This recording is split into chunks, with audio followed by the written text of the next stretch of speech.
Ingrid Bergman remains best known for Casablanca, from a career that garnered 3 Oscars and numerous other accolades. The Swedish star enjoyed huge critical and commercial success, but later confessed she had felt trapped in roles too often dictated by her beauty and her innate elegance.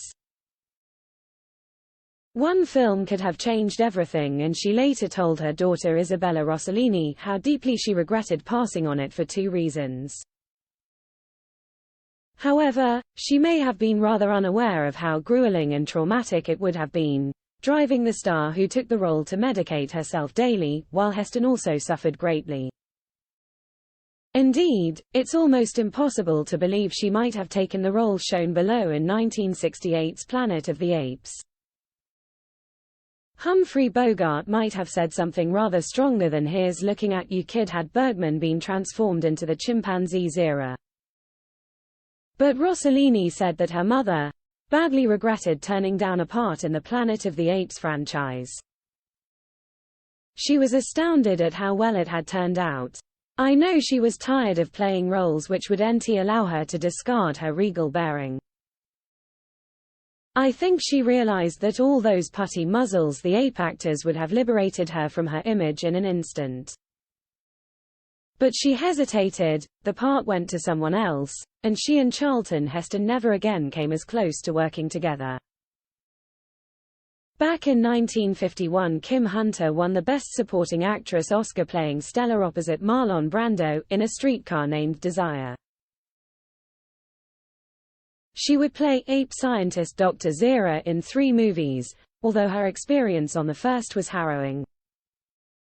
Hours spent in the makeup chair from 5 a.m. and then on set with heavy prosthetics attached to her face gave the actress severe claustrophobia, and she started taking Valium every day.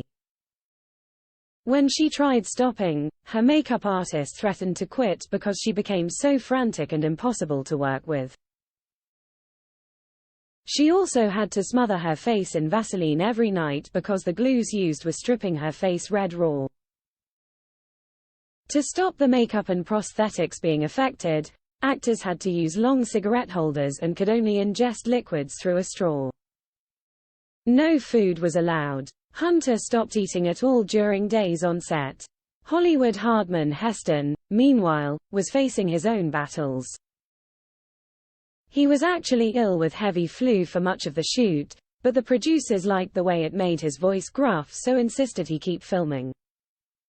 Exhausted and unwell, he suffered even more than everyone else when they filmed scenes in the blistering heat of the Arizona desert.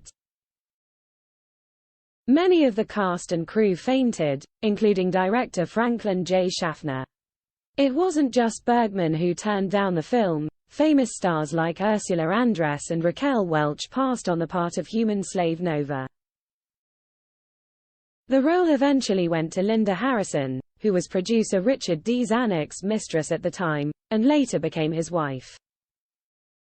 After all the trials and tribulations, filmmakers and cast remained nervous right up until the moment the movie screened.